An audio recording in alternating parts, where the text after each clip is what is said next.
Next speaker is my friend Michael Arrington, who is going to introduce our next session. Maybe you want to come up. Well, you want to come up all together? Sure. Amit, please, and Michael. Sure. I'll get you the mics. So welcome. This is really my pleasure to have both of you. Here are mics. I can do that. Mr. Arrington, can you introduce Amit? Yeah. Thank you. Thank you. Is this on? Yeah, this is on. Great. Amit, you're fine too. So welcome, MySpace. No, I'm not staying. I'm leaving right now. And the floor is yours. Thank you. Raise your hand if you have an internet connection. Huh. Okay. I still haven't been able to get on the internet. So, I have the pleasure of interviewing Amit Kapur, the COO of MySpace, this morning. Amit, thank you for coming. Amit first joined MySpace before their acquisition by News Corp in early 2005 as, I think, their first business development sort of manager or professional that they hired. You rose through the ranks. You were VP of Biz Dev last year, and they made you COO a year ago. So you report to Chris DeWolf. Everybody else in the company effectively reports to you. You're also an engineer, I understand. So right. A lot of execs at internet startups don't have that kind of technical expertise. So if you don't mind, I'd like to ask you a few sort of deeper product questions than I might otherwise. So, of course. Before we jump in, it's my understanding that you're going to announce a new product today on stage. Is that right? That's right. Should we do that now or at the end? Why don't you, I'll let you decide. All right, well, let's wait. And hopefully a few more people will have internet connections by the time we get to that. And then hopefully at the end we'll have a chance to ask a few questions. So if you have some questions, get ready for them. This morning you announced some changes to the MySpace Open platform and MySpace ID. Can you just tell us a little bit about that? Yeah, what we're announcing basically is the framework behind which we make MySpace accessible to third parties so that they can tap into MySpace user data as well as the social network and build very rich personal and social experiences both on MySpace and off MySpace. And the two components of that really are the internal component on MySpace, which is our developer platform, and then there is an external component offsite, which is what MySpace ID is, and that was formerly known as data availability, which we launched it last May. And we have live implementations on AOL, on Flixster, on Eventful, on Flock, and we're also announcing today global partnerships with Vodafone, NetVibes, and Google to implement on their sites and on their products. Has people in the audience, has anyone used Facebook Connect to log into a website, leave a comment, anything like that? You're generally familiar with Facebook Connect and how it works? So it sounds like the audience isn't even very familiar with your competitor's product. Can you talk a little bit more about, just in general, what MySpace ID is, how it compares to what Facebook and Google have offered as well? Sure. Really what we're doing is we're addressing a very similar challenge, but we have a different philosophy in how we've approached the implementation and the way that we're allowing third parties access to that information. So with MySpace, we've built everything on top of open standards. OpenID, open authorization, all of that, as well as on our platform using Open Social and then MySpace extensions. And it's our belief that by building everything on top of those open standards, you're working very collaboratively with the developer community, and then in the long run, you're going to be building better products that are more extensible. And I think that history has shown when you look at proprietary standards around identity and around platforms, in the long run, those tend to fail to more open systems. So that's just kind of the approach that we've taken, which I think is different from others. A journalist named Michael Wolff recently said over dinner with a Business Week columnist that MySpace users are, this isn't a direct quote, but it's pretty close, stupid, uneducated, and poor. Do you agree? No, I don't agree. I think that Michael Wolff's his assessment was grossly misguided. I mean, if you just look, it just shows a gross misunderstanding of the MySpace business and of the internet in general. If you look at just some very basic statistics, in the US, 25% of the population is on MySpace. So clearly, you can't make any accurate generalizations when you have that kind of an audience.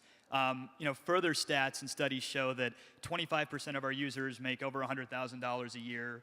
Nearly 30% of our users have college degrees. So I'm not sure what basis he was speaking from, but I think, clearly it wasn't accurate. So you're denying what he said. I deny what he says. Yeah.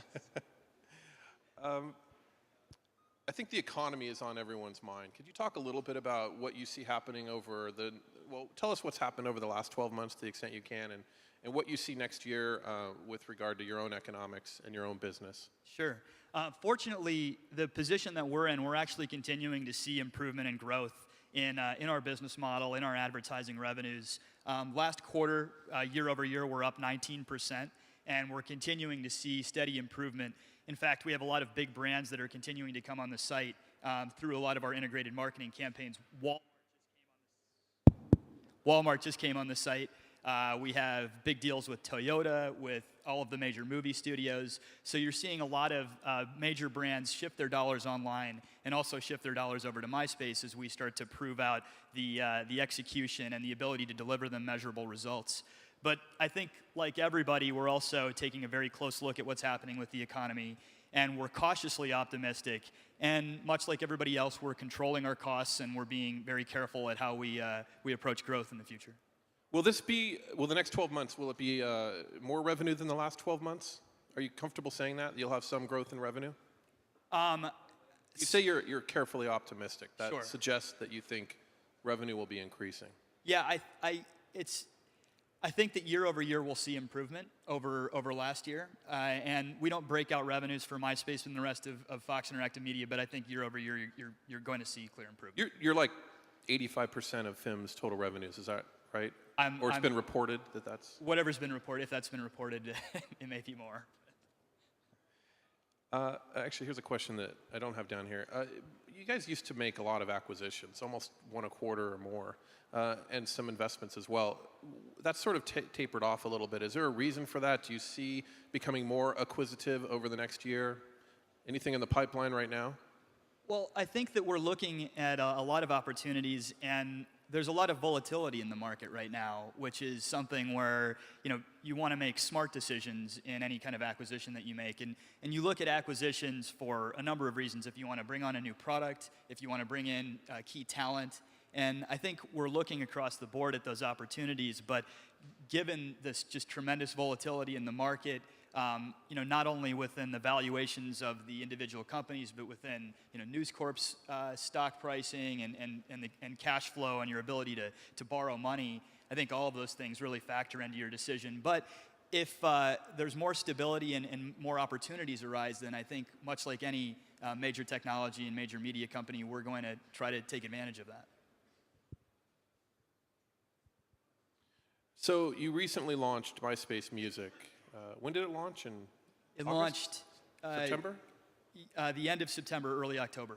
And it was an immediate hit, at least in the U.S. And what other countries does it? It's a few other countries that you can stream music in, right? So yeah, you can stream music worldwide, but the licensed content that we launched with the 4 major music companies as well as the major independents is live in the U.S. right now. Okay. So that's just U.S. only. When will it be live in France?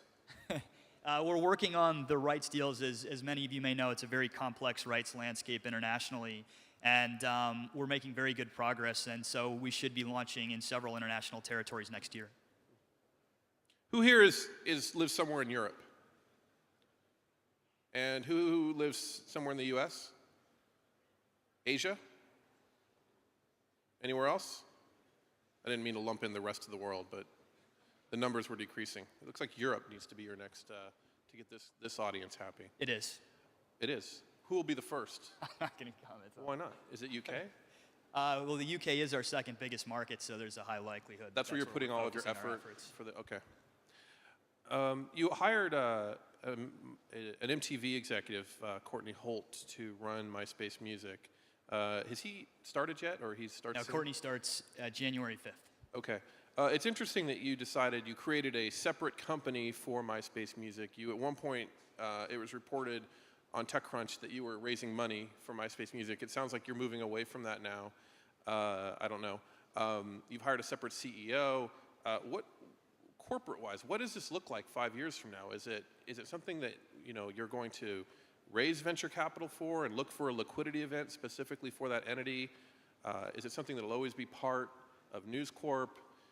You have a complication in that the labels own some equity in the venture, and presumably they'll want to make some money from that equity at some point. What happens? It's really unclear. You know, I think right now our focus is on implementation and is on building a really great music experience. And a lot of what we did, so one of the biggest reasons behind why we formed this joint venture is that we saw a tremendous amount of standalone value and unlocked opportunity in MySpace Music. And to really realize that potential, it required a partnership with the labels as well as with the artist community. And so we decided to spin off the company and create a team that would be dedicated to building that out, as well as an asset that, you know, if we realize the potential for it and really drive that success, could be unlocked separate from MySpace. How that happens is something, you know, the mechanics of which is something that, you know, there are multiple opportunities, there are multiple possibilities. I can't say which one is you know, more likely than the other right now, but by, you know, giving the major music companies skin in the game, getting them, you know, vested and you know, excited about the opportunity of building this business, we've seen a lot of success, and we, you know, have a really rich experience where there's free access to all of these tracks that you can't get anywhere else on the internet. How many songs are you streaming a day now? In a day? Or a month, whatever period you know offhand. Well, I think I'm not sure what we're saying publicly. We streamed over 1 billion songs in the first few days from launch. We're on a run rate of song starts of, I think, nearly a couple 100 million a day, but I'm not commenting on... A couple of 100 million a day, but that's off record. Yeah, well, these are like song starts. I'm not going to dive into the specifics of how many are over X seconds, how many are promotional. Who's the #1 artist? The #1 artist, I think, is Beyonce right now. It used to be T.I. Okay. Yeah. When are you going to... I can't remember. I think you didn't want me to ask this question, so I'm definitely going to ask it. One of the things that's really exciting about MySpace Music is that you can get top charts of songs from your friends. You can just look at your friends or a subset of friends and see what the top 100 songs are, or artists or whatever. You've announced that you will do that. It's a no-brainer to do it. When will you do it? Well, that's one of the top products that we're working on in music. I can't say a specific date. We want to get it right before we launch it, but just to give you guys some context, the idea behind this is that right now when you visit a music site, it's all editorial and it's usually one-to-many, so you're treated like the masses. But with the personalization and social data that we have around our users, we're able to tell you, okay, here are the top 100 tracks that your friends are listening to, or here are the top playlists on the site. And so there's a much higher degree of relevance and quality to your music discovery process as a result. All right, we have a few minutes left. Let's talk about the new product that you're launching today. Tell me what it is and what it does. So we're announcing the launch of the MySpace toolbar. And it's a toolbar that has social functionality built into it. And the coolest thing about it, I think, in conjunction with the announcement that we're making around the MySpace Open platform, which was the idea behind MySpace ID, is that it leverages all of these open protocols that anybody has access to be able to incorporate MySpace features and MySpace profile information in their social network into their products. And so all of this is built on top of MySpace ID, which uses OAuth, and it's a really neat toolbar where you have your status information, all of your social network built in right there. You are able to message, you're able to add photos, and you're able to search using Google. So if you're a hardcore MySpace user and you're on it all day, you can download this toolbar, although it only works right now for PCs, is that, right. Or Windows, right? And Mac later, but IE or Firefox on Windows. Right. And all your core information from your profile and notifications, status updates, you and your friends, sort of in the toolbar at all times. You right. never have to be away from MySpace, even for a second. Exactly. All right, can you play music from MySpace Music in the toolbar? Not yet. Because that would be great. That would be cool. Wouldn't it? Yeah. Why aren't we doing that?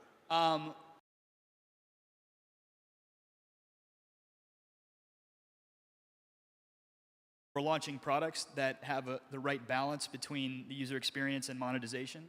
And this is the monetization part of that equation. Well, at the moment it does, and so if we can figure that out, then absolutely we'll incorporate it into the product. Let's take some questions from the audience. There's one back there.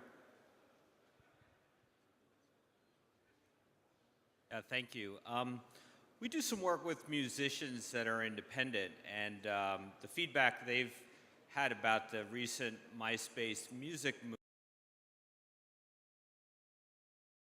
online community has kind of been sold out, and that their hope that they'd be able to create an online community free of the labels and commercialization, and where Beyonce is #1. How do you respond to their concerns about MySpace really kind of moving away from its roots almost as a place for independent musicians? The thing is, with the way that we look at it is that we're an extremely artist-friendly music. We're providing accessibility to the entire tail of artists. So we have over 5 million active artists on MySpace today, which is incredible because it's the major label artists, the indies, and then unsigned artists. And ever since the first day that we launched that platform, it's offered this equal access to all of the tools on the site for the bands to create their profiles, to promote themselves. And what we're going to be doing with MySpace Music is layering in these commercial services as well, so any independent artist, any unsigned artist can tap into those products and build their business on the site. And we actually have signed up a lot of independent artists to date. The largest actually independent aggregators, The Orchard and IOTA, both have we have partnerships, we have deals with them. And we're in active negotiations with all of the other indies out there. And we're also working on more of a self-serve implementation so that unsigned artists can tap in directly. But it takes time to build all of these things, and we still have a very active artist community, and we're going to continue to cater to them. If you have a question, Dave, do you mind if I slip one in before you, and then you'll go? Okay. We reported that your MyAds product, which is, how old is it? 2 months old now? Less than that. Okay, it's sort of your self-serve advertising product. Anybody can come on, create an ad. There's a flash tool to create a display ad, or you can upload your own. Yeah. You can target it towards, it's great targeting. The product sort of took off, and that we reported, I think it was, what was the number we reported? 10,000 advertisers. But we reported a daily revenue number as well. I think it was 150,000 a day. It was a $50 million a year business, right? Is that still accurate? Is it doubled from there? What's the current revenue number from that product alone? I'm not going to comment on the specific revenue number for it, but I can tell you that it's extremely successful. We have, within just a few weeks after we've launched, we have 10,000 advertisers that are using MyAds, which is our self-serve product. It's the only real rich display self-service advertising product out there on the market. Yeah. So you have 10,000 advertisers. Yeah. What's the average that each advertiser spends each day?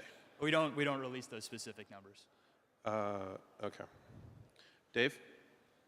Amit, I guess you guys have rolled out a great product for using MySpace ID to log into other sites on the web. Facebook and Google have also announced that. Conspicuously, Facebook hadn't launched any payments product, although they talked about it a lot. Do you guys have any plans for launching a payment component that would also work with MySpace ID? Well, we're obviously, as we look to diversify our revenues and expand beyond advertising, as well as to enable third parties to tap into whatever monetization products we launch, that's something that we're exploring, a payment platform, a wallet system. But it's early stage for us, and if we're able to build something on our own, then obviously we're going to make it extensible, much in the same way that we're looking into doing that with our audience network. But I can't comment on specific plans because it's just too early for us. All right, so that's all the time we have questions for. I have a question. I'm sorry, anyone else? I have a question. You're not going to like whatever he says, you're not going to like it. I have a question. Okay, what's your question? Okay, so I really appreciate the 5 million band pages and the independence, but you're owned by a mothership that's a media company. And when I first heard about the acquisition with MySpace, I thought about all the great connects and tie-ins into various Fox properties. Here in Europe, it's called Sky TV. So nowadays, at least television, I'm not sure how it is in Europe, but almost every major show has a major back component that's online. Like Heroes has this incredible backstory going on, right? So are there plans to tie into House or 24 or Simpsons or various television properties that would get the MySpace community engaged? Yeah, absolutely. I think we actually do a lot of, we have a great relationship with all of the media companies out there, all of the major TV shows out there, but the idea of integrating more community into them is something that we're actively exploring with them. I think actually, one of the things I can comment on is with MySpace ID, we're actively discussing with both the major music companies as well as other media companies how we can integrate better onto their sites and integrate community into those experiences, because as a lot of people know, MySpace is a community that has a special focus on media and entertainment that I think is distinct from other social networks out there. And so definitely a direction that we'd look to go, both on MySpace and off. On MySpace, typically through integrated marketing, integrated communities, but off MySpace, because they have their own presence that they're building, sites like Heroes, where we can actually integrate community into them. Mark, that was the most reasoned, non-combative comment I've ever heard you make. Because it's love, baby, love. Amit, thanks very much for your time. Thank you, guys. Thank you very much, both of you. And Amit, thanks for throwing a big party. You should just stay. Let's grab a mic just for a minute. Amit, stay here, please. Thank you, Michael. Thanks very much. Just, have a party tonight. You're throwing a big party, right? We are. Can we put your mic up again? So explain what's happening tonight. I actually don't know the details. Well, I can tell you. Okay. So MySpace is throwing a big party. What you can do is you can bring, that's the news, is you can bring your love with you. Yeah. So each of you here can bring one person. And I won't comment on whether how you choose it or how you can get help find one if you don't have one. But at the MySpace party, you can come with 2 people, and that is tonight. We really appreciate you throwing this party and being here, Amit, with us. Thanks so much. Thanks. Thank you.